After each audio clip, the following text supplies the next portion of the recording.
Hey everyone, good evening, and thank you for joining this very special conversation on redefining employee health with mental well-being at the workplace.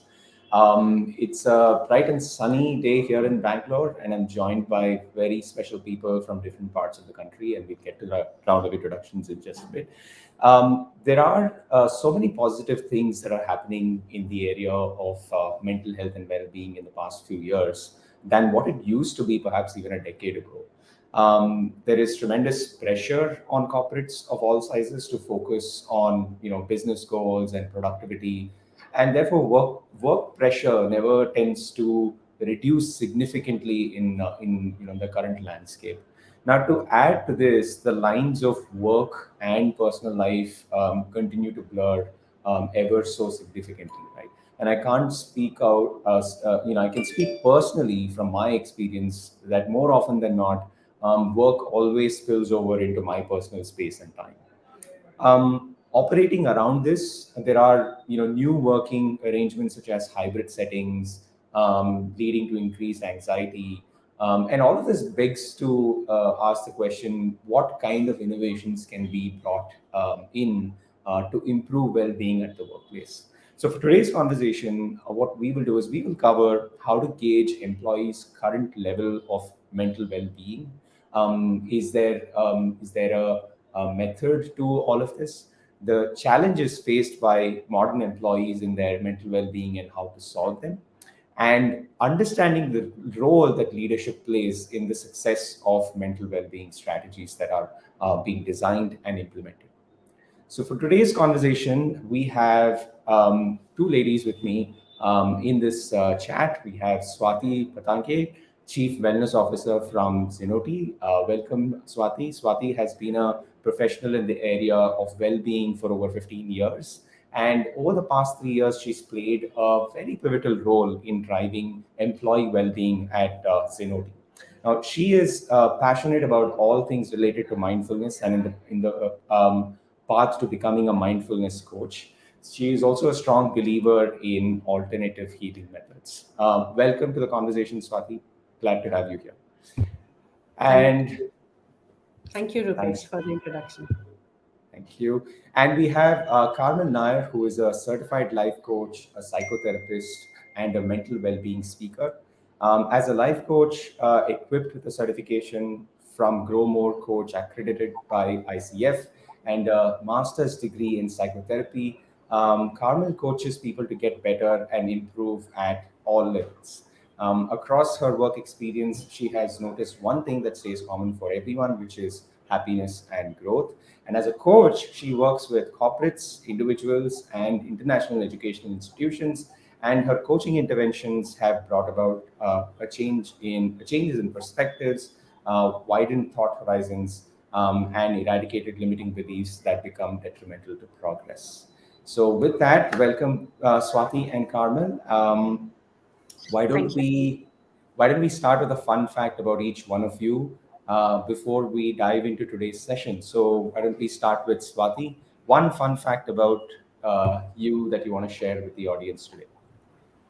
Um, the fun fact I would think of is that I am an adventure lover. I love trekking. I love scuba diving. I'm an advanced scuba diver too. And the reason that I came into this field of well-being is so that at the age of 60 and maybe at the age of 80 also, I should be able to do all the things that I'm really passionate about doing. So that could be a fun fact about it. Nice. That's very interesting and exciting. We'll probably touch upon some of those in the conversation as well if possible. Carmen, what about yourself? So besides being a coach and a therapist and not so bad a mom, I think I'm exceptionally fun at being a great dog walker. So if you have a pet out there who really needs a walk, you just have to pick the phone and phone a great dog walker like me. And trust me, your dog is going to be absolutely in love with the best dog walker in the world, which is me. Because I think it takes a lot of courage to be friendly with an animal and really connect with them at some level. And I think I've understood that bit quite well. Awesome, awesome. I have an indie. He's a rescue, and whenever I take him out for a walk, it's like fighting with a pit bull, although he's not. He's a tiny little thing. Very huge So, respect to all the people who really taken an indie. I think that in itself shows that you are a pet lover and you're going the extra mile for an animal. So that's yeah, fantastic. yeah. Max is a lot of fun. Max is about a year and a half. He's a lot of fun. All right, so let's go ahead. Let's kind of dissect the conversation today in three areas. And the first area is around gauging or, from a measurement perspective of the mental well-being of employees. So let's start with Carmel. So, Carmen, COVID kind of became a catalyst for many things in to change many things as a catalyst for change in everyone's lives. It's a more so for the worst. It put a lot of people in the back foot with respect to work and personal space, where even if there were any underlying mental health challenges, the perception of these being induced as a result of COVID induced change in work or personal conditions, that became very hard to determine. So, my question to you is, as the world becomes more aware of the importance of mental well being for a better quality of life and, of course, work, how can we accurately or to some extent be crystal clear about separating these underlying mental health challenges from those brought on about by the COVID pandemic? And is it even right to kind of separate them? Okay. This is a very, very important question because people these days have it actually confused at this aspect of COVID having led to certain natural mental disasters, or is it something which we have been living with for the longest time and we were actually unaware of it? So, what typically happened was during the time of COVID, for some strange reason, people who actually had an underlying mental issue started having very, very aggressive symptoms. But what actually happened to all of us generally was that we started acting out of fear. And the two important emotions that we all faced were one, uh, anxiety, the other, a sense of frustration. Now, this comes from a sense of isolation and a sense of loneliness.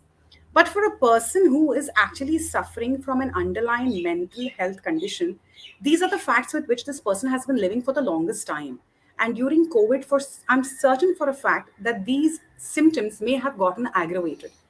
People who probably didn't know that have these symptoms may have actually started to come to know, or these symptoms may have surfaced to the extent that the person may have become aware that now I have an issue. But again, the confusion arises, is this issue triggering from COVID led pandemic, or is it something that you actually were living with? It was a chronic state of mind and you actually didn't pay heed to it. Therefore, it's very important for you to understand what the three normal symptoms are, which actually trigger your greater mental issue imbalances. First being stress, stress migrating into anxiety, and then it migrating into depression. So it's very, very important for you to understand at what level does your stress actually migrate into anxiety, and at what level does your anxiety migrate into depression, which actually falls into the American statistics of psychiatry into a mentally imbalanced state of affairs. But usually what happened was during COVID, what we saw was everybody started talking, very openly about their mental status, where people started telling things like, in fact, loosely using terms like depression and anxiety. And people who were actually suffering from these were somewhere actually lost or felt lost because their underlying issues, their actual real problems were not addressed. Therefore, it's very important to understand that if you had something like this, like stress, anxiety, and depression, which came out during COVID, you need to understand, does it still continue with you?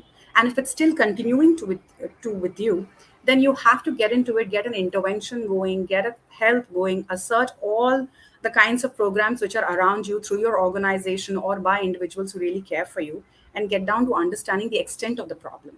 But for some reason, if you felt that your problems have ended after life began to get back to normal, then you know that your problem was only associated to COVID and was confined to COVID led symptoms.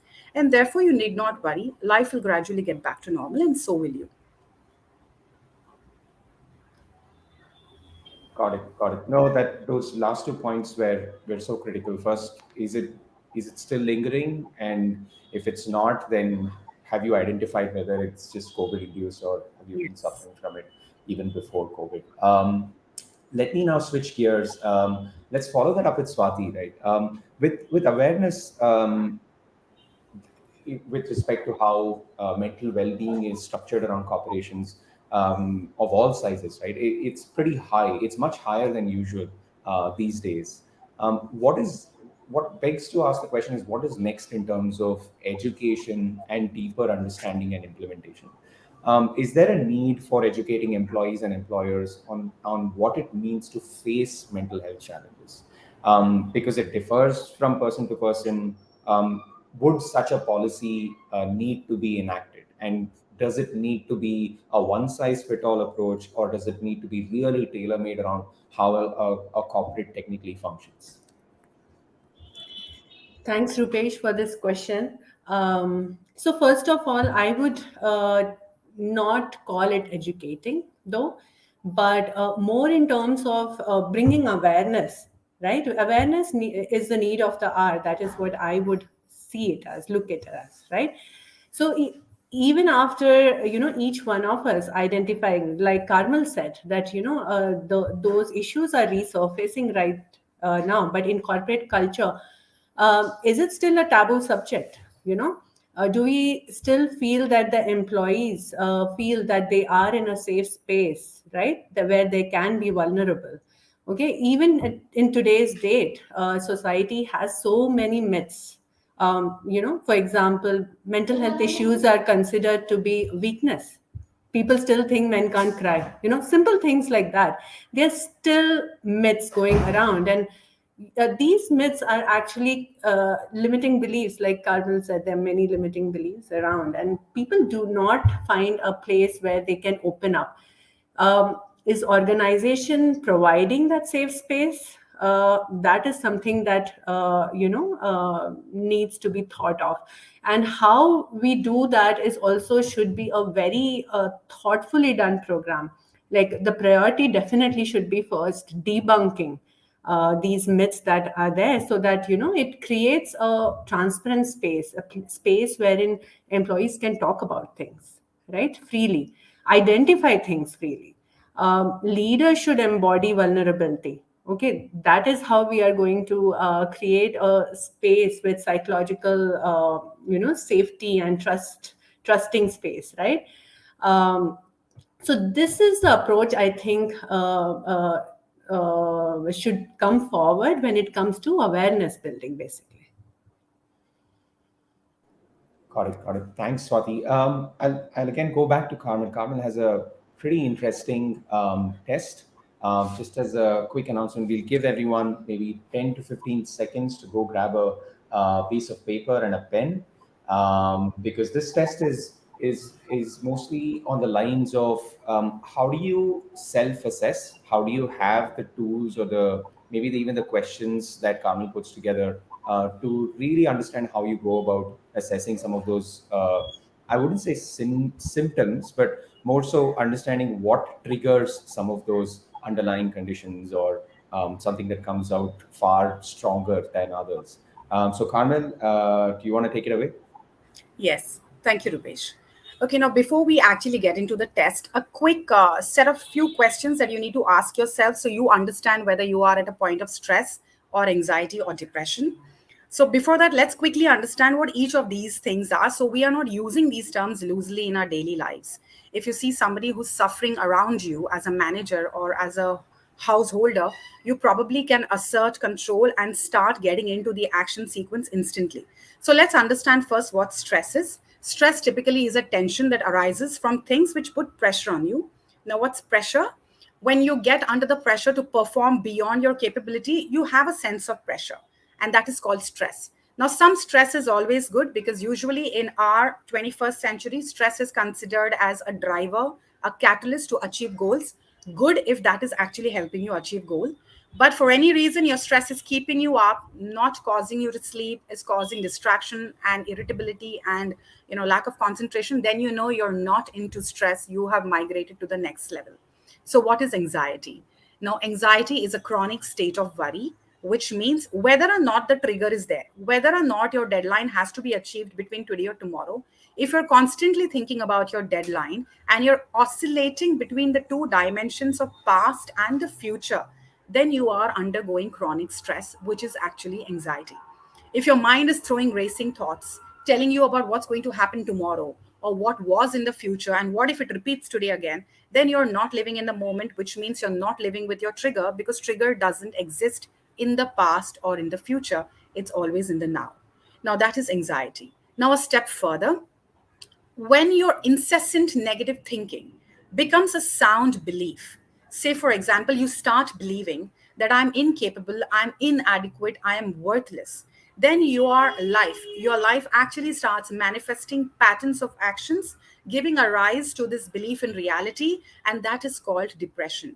In layman terms, it's called impending doom, a sense of impending doom, a sense of very great suffering where you feel you're absolutely helpless, and it is a major suffering. If any of you around are having the sense of impending doom, or if you see somebody suffering, you know you have to press the panic button and get help and ask for your organizational setups help and reach out to therapist or someone like a Swati in a setup like this who can actually assert help to you. Now, get let's before we get into the test, another disclaimer. This test is assigned by Dr. David Byrne, who's one of my favorite psychiatrists. He's written many books. After this session, if you get intrigued, if you want to read up something more, please Google him up and read. Now, this test actually comprises 30 questions, but because of a coffee cup session that we are into, I've only picked up 10 accurate ones. So let's dive into the session. Do not take too much time. After every question, quickly think what scoring model you need to use, which is actually laid out on the left side of the questions. Read them thoroughly, give yourself exactly 30 seconds to finish the test. Total up your scores, and the next slide is going to tell you what your score means to you. All right, so let's begin with the test. Can we share the test on the screen? Okay, let's go to slide 2. Let's check your stress or anxiety levels. Your scoring model is listed on the left. 0 means you do not exhibit or you do not experience the symptoms at all. 1 means you're experiencing it somewhat. 2 means moderately, a little more than somewhat. And 3 means this is very much part of your everyday existence. All right. Use these 4 scoring parameters to score each of your question. Quickly write your question number and the score next to it. 0, 1, 2, or 3. And then we have to sum it up. Question 1, nervousness, worry, or fear. If you constantly feel nervous, if you're constantly feeling worried, are you constantly feeling fearful about something to happen or something that has happened? Question 2, sudden unexpected panic spells. Question 3, feeling tense, stressed, or on the edge.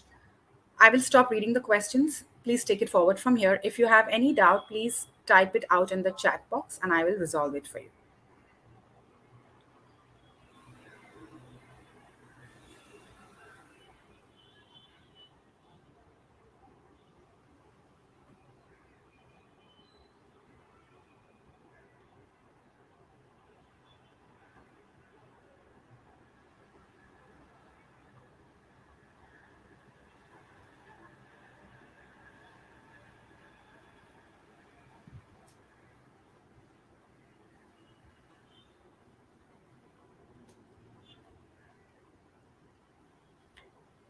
Okay. I'm guessing we all have our 10 question scores with us. Can we quickly have the summations? Total it up, circle up your score, because I'm going to move you to the next level of the test, which will tell you what your score means to you. Okay. Now, what does your score mean? This is also defined by Dr. David Burns. And at what level you need an intervention, I will get to that towards the end. Now, if your score falls anywhere between 0 to 5, it means you have no anxiety. Now, in my career as a coach in the last 9 years, I have actually never met even a single person who falls under this bracket. If any of you present today falls under this bracket, a big thumbs up. You need to start coaching me so I can coach others to get here. But usually, people who would fall in this bracket are your saints and sages, which are very, very rare phenomenon these days. Now, usually, what I have seen in my life is in my career and also my personal life, and also this place where I personally fall into, is the second bracket, 6 to 15, mild anxiety. Within this, if you fall in the bracket of 6 to 10, it is great because I personally feel that is good stress. That kind of stress is actually propelling you to move forward. But the problem starts when you start migrating from 11 to 15, because The moment you start climbing into 11, there is a very, very steep chance that you're going to gradually move to a 12, 13, 14. And there's a very little chance that you will graduate down to a 9 or a 8. Usually, when I have seen a client fall under this bracket of 10 to 15, and over the months, if they ignore this aspect of their life, I have seen that they automatically migrate into moderate anxiety. Now, 16 to 25 space is a classic space of chronic anxiety individuals, which means this is the bracket of people who have suffered some kind of trauma in their life, maybe a childhood trauma, maybe a present trauma, maybe the loss of a loved one during COVID, or an accident, a fearful psychosis, or a phobia, or an OCD. All of these individuals are likely to fall under this bracket. And also, the individuals falling specifically under the bracket of 20 to 25 have the risk of migrating into severe anxiety, because 26 and up, the moment you fall into this bracket, you are automatically characterized, or rather, you are classified into American psychiatry as generalized anxiety disorder symptom, which means now your anxiety really is manifesting and taking over your life. You have to pay attention to heat. Now, the good news is all of these stages that you're seeing right now are reversible, absolutely reversible. But they are only reversible if you destigmatize mental well being and you come forward and you talk about it to someone who can help you reverse them. You can absolutely fall into the bracket of a 0 to 5 or a 6 to 15 from being a 26 up.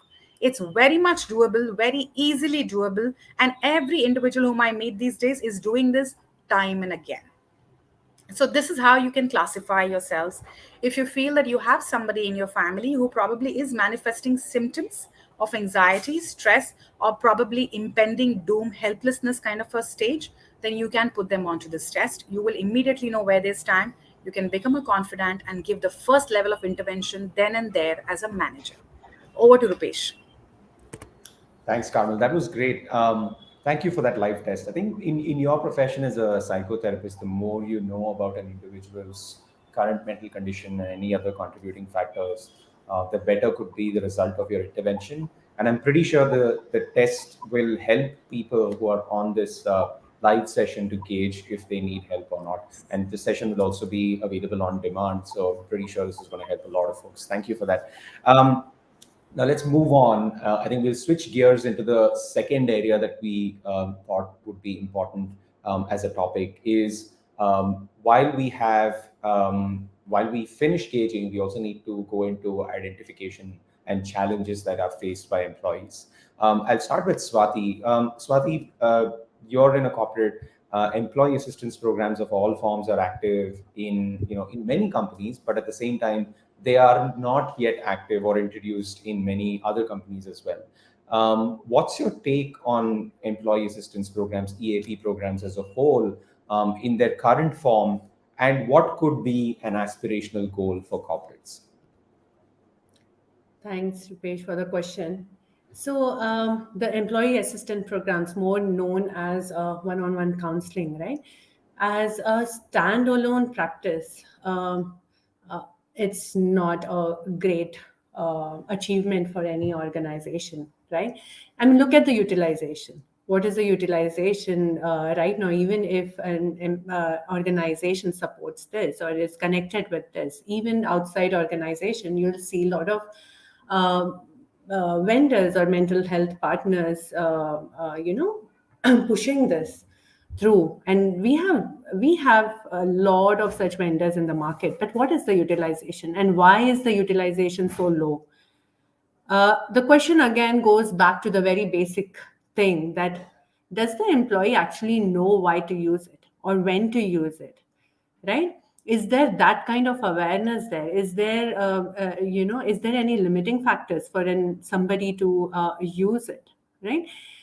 Even in organization setup, as I mentioned earlier, is the organization giving a safe space for an employee to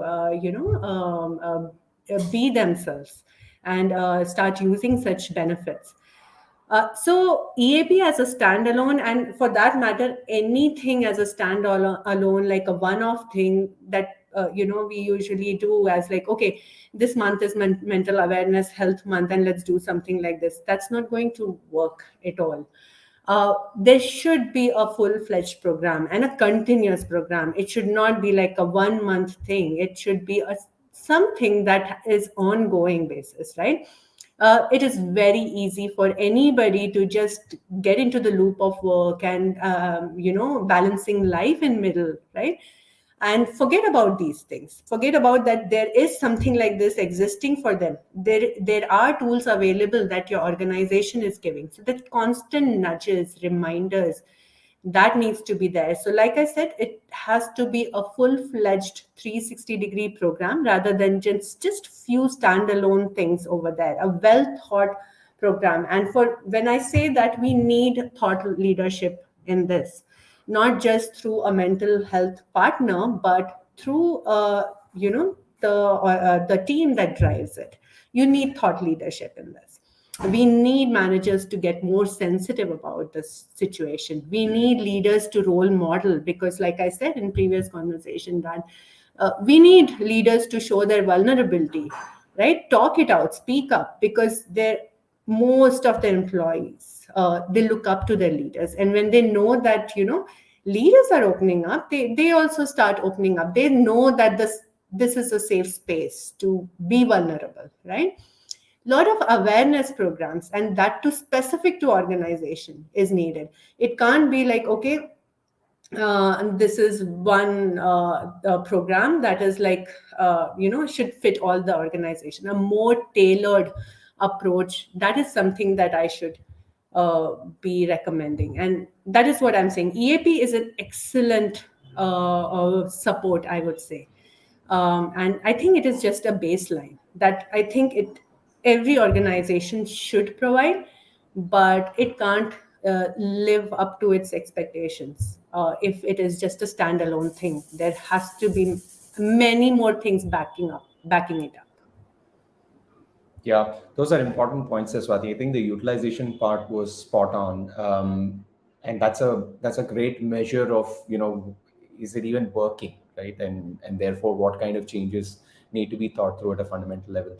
I'll move to Kamil here. Kamil, we heard from you and Swati around how to assess and listen to employees if you're an employer, but do they know how they can actually go about understanding those challenges beyond just the base level outcomes that are expected from any EAB program? So what must an employer be looking for when they are trying to help their employees face mental health challenges? Are there any identifiable symptoms or behaviors that they should be looking for? What are those red flags or orange flags that stand out, that would help them to define some of these challenges?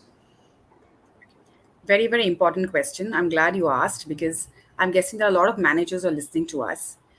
Now, it's going to be very difficult for a manager or a top leader to actually get down to understanding a person's personal affairs to assess whether this person is actually undergoing a mental health issue.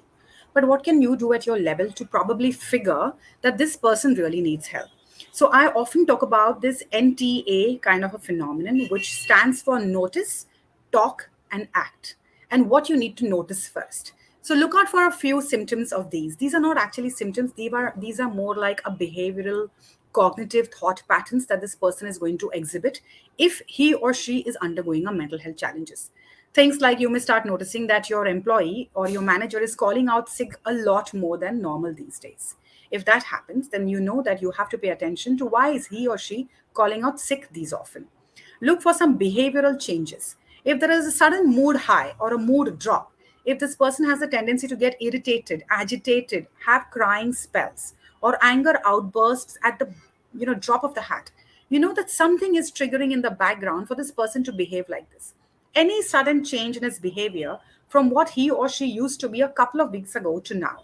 Now, what I'm talking about needs to be exhibited or experienced by you for at least in a window of 2 weeks.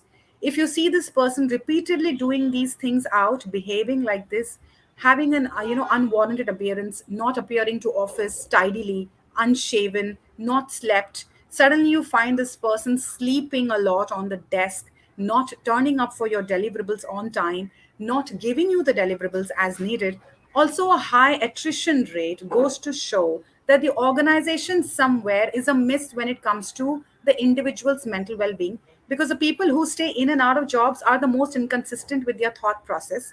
And how do they exhibit this inconsistency is by being inconsistent in all aspects of their life, which means relationship with self and relationship with work.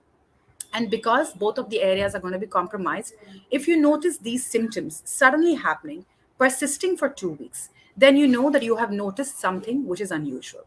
The second step is to act. How do you act now? Very, very delicately. We all know that we are not trained professionals, we are not psychiatrists or psychotherapists. So, how do I take hold of this? You need to get down to understanding this person without attaching any judgment, which means be eager to listen. You need to understand that this person needs to tell you his or her true story. Therefore, you need to start asking questions basis his or her existing behavior only, which means what the person is doing right now is a cause of concern for you. Hence, I would like to know, why are you behaving like this? Not that, tell me about your life, what has happened. The moment you open a conversation like this is beyond your official policy, and it may hurt somebody else's symptom. You may push this individual away. If you realize that this person is actually going through a trigger, a PTSD, post trauma stress disorder, because of a loss of a loved one, or grieving, or there is a cause of depression, or there's an underlying bipolar or some other major issue which is now surfacing, then you need to start acting, which is how. You will immediately get this person in touch with your organizational setup, where you know that this person will be safe, secure, destigmatized, and will be given the help this individual needs. So look out for the few symptoms that I mentioned. Next is try to win this person's trust by being non judgmental. And finally, put this person in tie up or in contact with an individual or setup which is there to offer the right help. Yes, Rupesh. Got it. Thanks, Carmel. Those were very important points, and I took note of NTA, and I'm gonna leverage that methodology, so to speak. Let's switch gears again. Now that we've gone from gauging to identifying challenges, let's go into the role of leadership, and Swati spoke about it. Let's kind of double click on that. So we'll start with Swati. Swati, on the corporate side, we talk a lot about the future of workplace, right, and all the buzzwords around it. I think I've personally been hearing it ever since the pandemic started, and maybe even before, but now more so after all the COVID-induced changes with respect to workplace environment. So, in your opinion, what does the future of workplace look like with respect to mental health and well-being for employees? Thanks, Rupesh, for the question. One of my favorite questions, actually. Before even I answer this, let's try to visualize what does future actually look like, right? Like Carmel said, that people have been becoming more aware of their issues, right? Since last few years, last post COVID, right? So we are looking at a more aware population. Organizations are also starting with their awareness building sessions. There's so much information available in internet, or there are so many other talks and programs happening when it comes to mental health. So what are we looking in future? We are looking in future uh, people who are more aware, right? They will have complex ideas, they will have complex behaviors. There's a new set of people that we are actually going to observe. The new generation also, if you see, the new generation is always one step ahead when it comes to accepting things, right? So when you think about a future population, what an organization also has to think about, are you equipped to face this audience, right? This set of employees, because the same things are not going to work anymore. You have to upskill, right? Even human resources has to upskill. Like I would say that human resources should have the understanding of this topic now. All the team members should have some understanding of this topic. It's well-being is a very diverse and complex topic too. I mean, it's very simple to say that, yeah, I identify with well-being, but do you actually? Because for each one of us, the definition of well-being is different, right? So that kind of that minimum basic education is needed. And having said that, well-being cannot be as a benefit, cannot be provided as a benefit anymore. I would say that it should be in the culture now. It should be promoted as a culture, not as a benefit. So for that, like I said, leadership, role modeling, one of the key aspects has to be there. The leadership team has to come in the picture, right? They have to role model it. The managers have to role model it. The HR has to upskill. And also, we have to think in a different way. Carmel, correct me if I'm wrong. When you look at mental health, it is not just about mind, it is about physical well-being, it is about social well-being, right? um, Yes. uh, we have to integrate everything. We can't say that, okay, let's provide an EAP solution, let's provide mental health sessions, and that is it. No, but we have to provide physical health awareness too. Because what do you feel after you have a good run, even if it means like 5K walk? You feel good. Okay. There's always that chemical reaction happening that makes you feel happy and good, right? What happens when you socialize, when you feel that you belong to the company, to the organization, when you know that you're celebrating small achievements in the company, right? When you're celebrating festivals, when you're celebrating big and small achievements of the organization, what happens then? There's a lot of social bonding happening. And what happens when this happens to the employees' mental health? Everything is interrelated. So as a whole, I would say that it cannot well-being cannot be taken as a very loose topic anymore. It is a very interesting subject, and I think organization has to imbibe this in their system. Like at Zenoti, we say that well-being has to be in the DNA of each employee, and the culture has to form there. So I would say that, this is how I visualize the future of well-being in organizations. Those are some great points, and I think I'll add that when we conclude today's session about how it can never be about mental versus physical versus something else. It has to all come together as one. Thanks for that, Swati. I think the next question will be open for both of you, but we'll start with Carmel, right? Uh, we all know, and today's conversation is open for a whole bunch of folks, regardless of their role and what they do in their companies. But from a human resource perspective, they play such a crucial role in kind of bringing all of this together. Everything that we discussed, HR kind of is the nucleus of all of this. To help employees or to offer the assistance, and really bring about that change, whether it's at the leadership level, and all the way down, right? So how can HR professionals lead their teams into a better culture of trust and camaraderie for better mental and physical health? So Carmel, we'll start with you, and then Swati, you can take over after that. I think Swati has beautifully summed it up that the top leaders need to start embodying what they really want the organization to be or feel at a mental level. But a little more, I'll get into a little more detailing of this. But how does a leader actually start embodying or trying to live up this as an example? It's very important for a leader to come out clean and talk about his or her own mental hangups. If there has been an issue, if there has been a history of a mental disorder, or even for a small issue like a stress migrating into an anxiety, which is probably creating disaster in his life, and if he has triumphed that bit of his life, then this needs to come out. Because only when a leader talks about this aspect of his life is he going to start destigmatizing this whole aspect, this whole taboo around mental well being.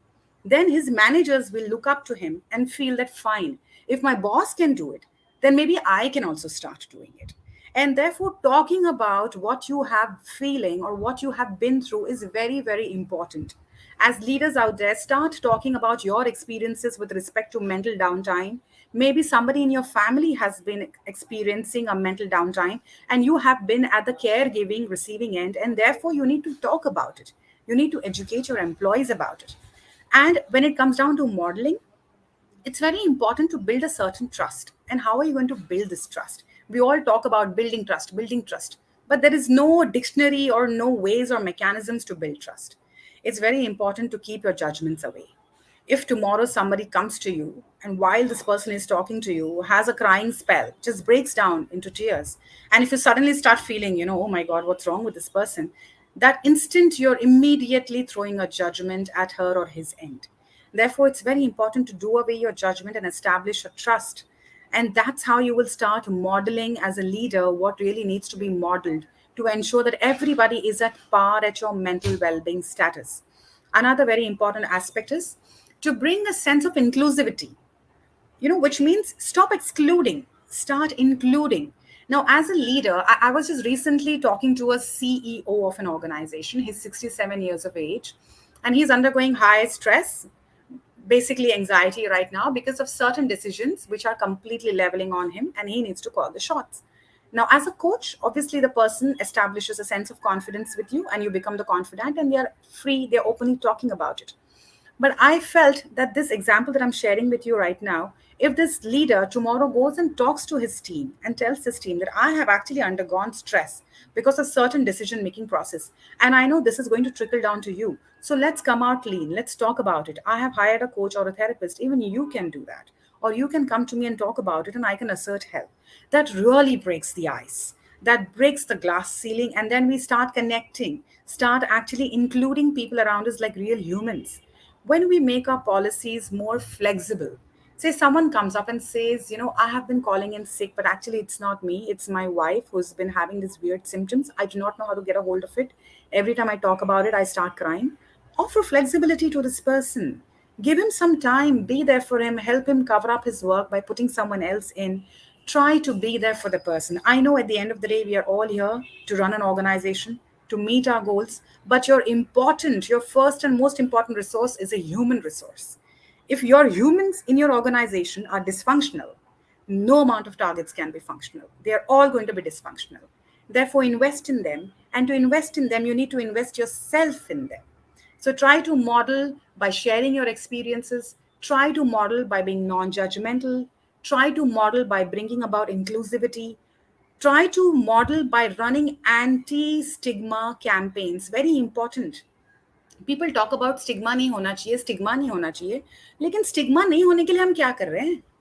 We are only talking. So run some anti-stigma campaigns. Run it for a year. My mother went through this. I'm coming clean. My wife went through this. I am going through this. And run a 30-second campaign. Talk about it. Put charts in your office. Try to actually make this actionable. Try to make them real-time change. We all want change. Like Swati said, we are dealing with a Gen Z. Generation Z has come. I can't even pronounce it right. I don't know if it's Z or Z. But these guys have come in now. Your attrition rates are going to be over the roof because they're inconsistent. They're highly creative individuals, but very high stress. How are you going to keep them in? How are you going to keep them glued to you? By doing all of this. Destigmatize, run anti-stigma campaigns, and many other things. It's a long conversation, but I think, Rupesh, yeah, that's from my end. Now, I mean, everything that you and Swati said are gold. I mean, I would pick on each one of those things and talk more about it and ask you more questions. But we will be short on time, and I want to be conscious of the comments that have come in and make sure all of them are addressed. So let me just start right at the top. We have Gayatri, who has acknowledged the test, and she says it's great. So thanks, Carmel, for that. There is APS 21 who said this person got to learn something new today. So thank you for that. Let's take this one question. So how can we check or test our employees' mental health if they're not willing to come up on their own? And what's the ideal way of setting up recurring check-ins? Is this question addressed to me?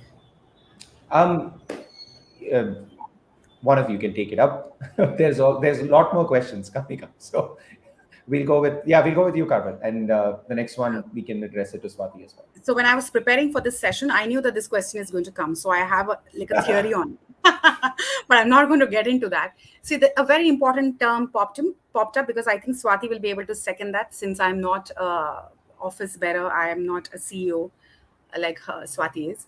But sitting on a pulse survey, regularly checking in, talking, having a certain set of questions, and regularly checking in with the same set of questions with your employees can really make this whole process measurable. The test that I just gave you, if you kept checking on yourself after every month, you will see there is going to be a change in the score. Either the score will increase or the score will decrease. You will know where you stand, but the test remains the same. So have a pulse survey in your setup. Keep the same test, but keep checking on with the same employee repeatedly, and you will know how the employee is performing. You will be able to gauge, and accordingly, you'll be able to give the assistance needed. I would agree totally with Carmel, but I would like to add one more thing. Like pulse survey is something that in organizations are already adapting. The rhythm of the pulse surveys also should be something decided and checked that what works the best in the organization. And another thing I would say is that how are you taking the pulse survey? Is it a regular survey? Is that your system takes a pulse survey as a regular thing? It all matters a lot, because if how many times people do reply to a pulse survey, that is another Correct. monster we have to deal with. But what kind of pulse survey is it, and how are you propagating it, and what tools are you using for that? That also makes a lot of difference, because consistency is something important if you want to get a right result. Yeah. Yeah. Thank you both for that. I'll quickly jump on to the next one. I think in line of the above question, I believe this was around the EAP and the mental health part itself. How can we know actually if our employees are struggling with mental health? And even after having EAPs, a lot of them don't talk about it. We've addressed this to some extent, but Swati, do you want to talk about this a little more in depth? So EAP, yes. Okay, that is a way for us to get some data, but this is usually not the accurate data. Pulse survey is another place where I will feel that pulse survey data is much better. But why not equip the managers to be, checking on their teams, like Carmel said, right? First of all, I feel that managers should be sensitized. They should wear the oxygen mask, their own mask, oxygen mask first, and then give it to the other team members. First, experience that and make sure that they are hawk-eyed, that all the red flags that they can be, they should be educated. Now the term education might come in picture.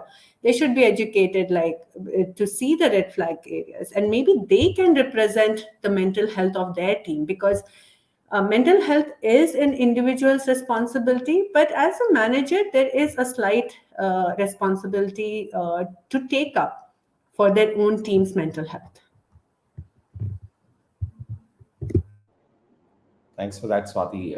Quickly jumping on to the next question. What questions can I ask a therapist during EAP for better long-term mental health habits? I'll address this to Kamil. Kamil, do you want to take this one? Yes, yes. What questions can I ask a therapist during EAP, Employee Assistance Program, that is for better long Yep. term mental habits? So, this question is coming to me as a manager. You want to know what questions the manager wants to ask? I need clarity on that first. I think this is more at an employee level. Sorry, not a manager, but somewhat below a manager. That's what Okay. it sounds to me as. Maybe we'll take that as the persona and go about it. Okay. So when you go to a therapist, you usually don't ask questions to the therapist. The therapist will ask you questions. That's how usually the program works. But what happens in a scenario which is so safe for you is as the therapist starts probing into your life, you will start discovering many reasons for you behaving in a certain fashion, and then you can start automatically building your questions. So there is no predefined form or a norm of questions that you sit and ask a therapist. It is all very subjective to the problem area the client gets or the person who wishes to meet a therapist brings to the table. Every person is different, and therefore every set of questions are different. Now, to actually tell you what kind of questions will be relevant to this individual who has raised this question, I'll have to get on to a one-to-one phone call. So my website is active and this person can reach out to me there, and I'll be very happy to assist the person. Okay. We jump on to the next one. This is quite subjective. What form of exercise is better for mental wellness, cardio, yoga, or something else? I think Swati, you're in this space of mindfulness and everything around wellness, right? So maybe you want to take this one. Sure, I would love to take this one.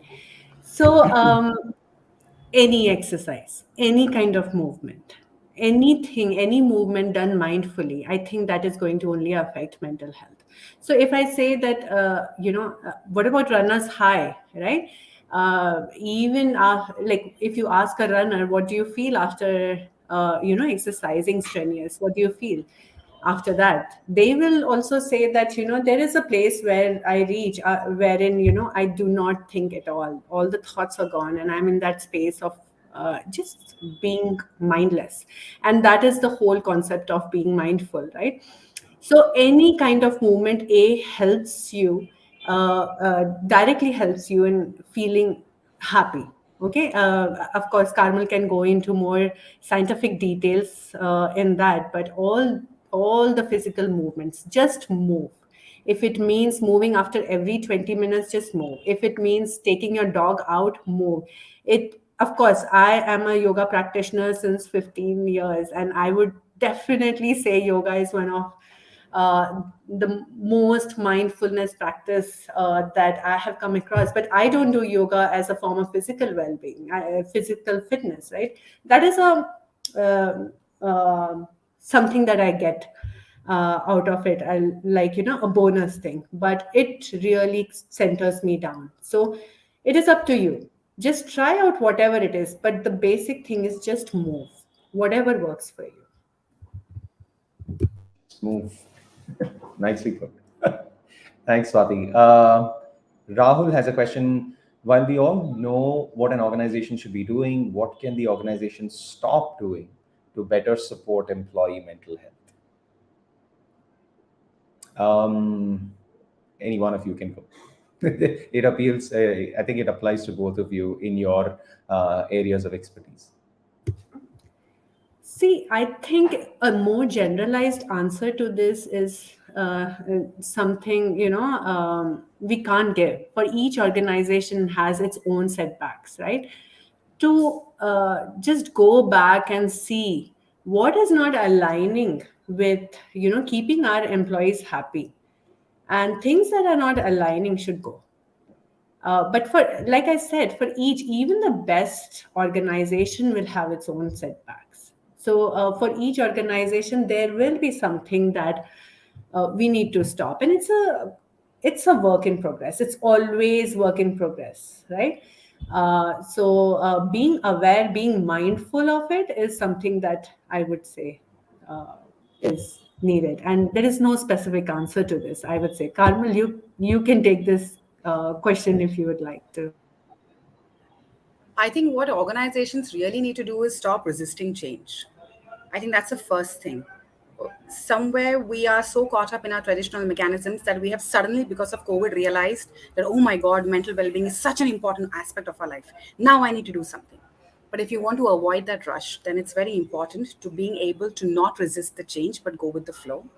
Another thing is, don't be organizations need to stop judging mental well-being as one of the last or the least most important aspects and make it the first most important aspect. If the organizations stop doing what they were doing and start doing what we just spoke about, I think organizations are looking forward to a sea change of a difference, both in productivity and great fantastic human resource. That's very aspirational there, Carmen. So I think all the right steps will help us get there. Ayushi has a question. Educating employees on mental health is no longer enough now. Couldn't agree more. We all know this, and organizations' real struggle is around employee engagement and utilization. Couldn't agree more about this. What can one do about it? So, Swati, you spoke about this in terms of what the industry average looks like with respect to utilization. And we see this at Econ Care as well because of the nature of business we're in, and working with 500 corporates and 2 million plus lives on our platform. I think you would be in a much better position to talk about how uh, what the real struggle is, and what two organizations need to do about it.